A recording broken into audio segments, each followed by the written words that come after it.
We also today are joined by Abneesh Roy, who is at Nuvama Institutional Equities.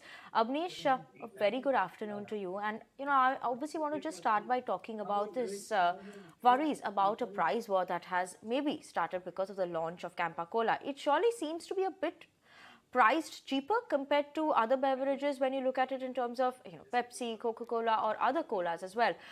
Do you think this is a beginning of a price war? Will that be something of a threat for these other companies? Yeah, thanks. I think this is a longer term risk because in FMCG, pricing is one smaller aspect. The bigger challenge for any late entrant will be ramp up of the distribution, which is not easy given Pepsi and Coke are extremely well entrenched company. Varun Beverages great execution, and second is the branding. Campa Cola has not advertised for many years, a few decades in fact. So the consumers who used to know Campa Cola, they may not be a very relevant customer base now because of the positioning of this kind of product. So those would be the bigger challenges. In FMCG, pricing is one of the tools, but you need much more than that.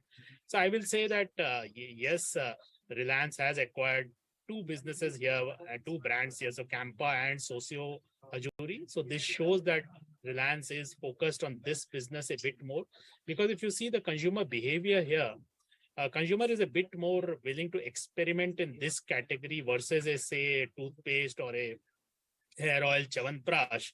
There is a propensity to try more brands, and if Reliance is able to address the distribution and the brand, then the pricing can help. But if you start as a price warrior, then it is not enough, because ultimately putting up Visi-Cooler won't be easy. So that I think is the bigger challenge. Right, Abneesh, hi, this is Ankita joining in.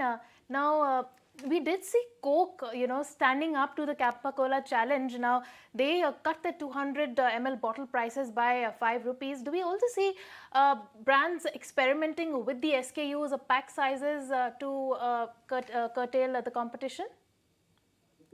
My sense is Coke has already come and denied that no, this is not something which is new. See, in FMCG, lower unit packs and this kind of pricing is quite normal because you get more customers, more sampling happens. So I think you should see that in that context rather than reaction to Reliance, because these are very early days. Plus, this is a good season. I expect very good set of numbers by Varun Beverages in this quarter and the next quarter because of the harsh summer. So I would say no, this is not a reaction to Reliance necessarily. Plus, if you see, Coke has denied that. They have said that no, pricing is fairly similar. The slight price offs and new packs, those are normal routine part of FMCG. So I will not say that this is a reaction to Reliance's Campa Cola. I think that will happen gradually, not something very big. Absolutely, Abneesh. But I want to touch upon the topic you touched on, summers. There are key triggers that is coming in for this segment is one, summer season. Even IPL will be coming up. So this, we will see an increase in terms of sales over there as well. How are you seeing the early trends coming in for the summer season then? And any specific trends in consumers shifting to smaller SKUs for these products?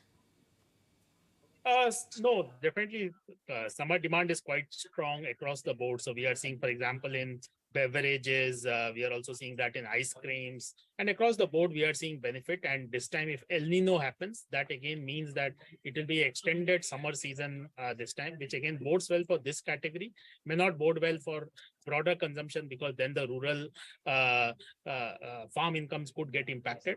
Now, coming to your other question, yes, because of the overall distress in the rural and overall challenges in the macroeconomic, the job losses, the salary cuts, yes, there is a down trading between in the same brand. So yes, lower unit packs are growing faster.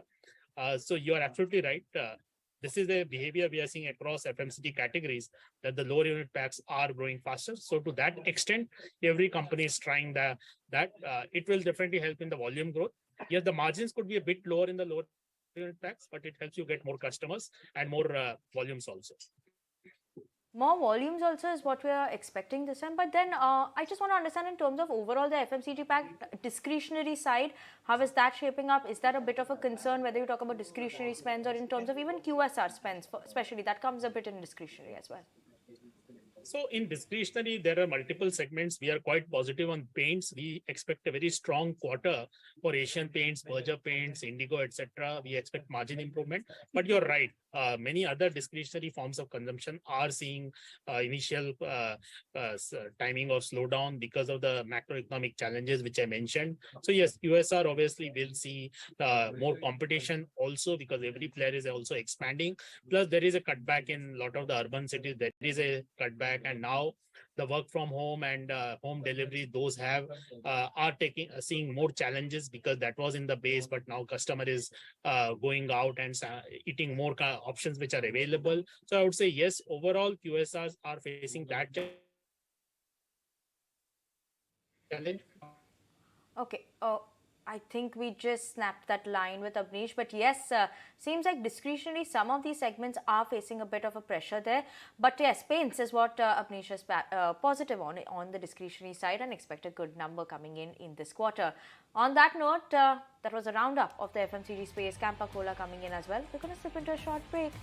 Don't go anywhere. We'll be back with more market updates.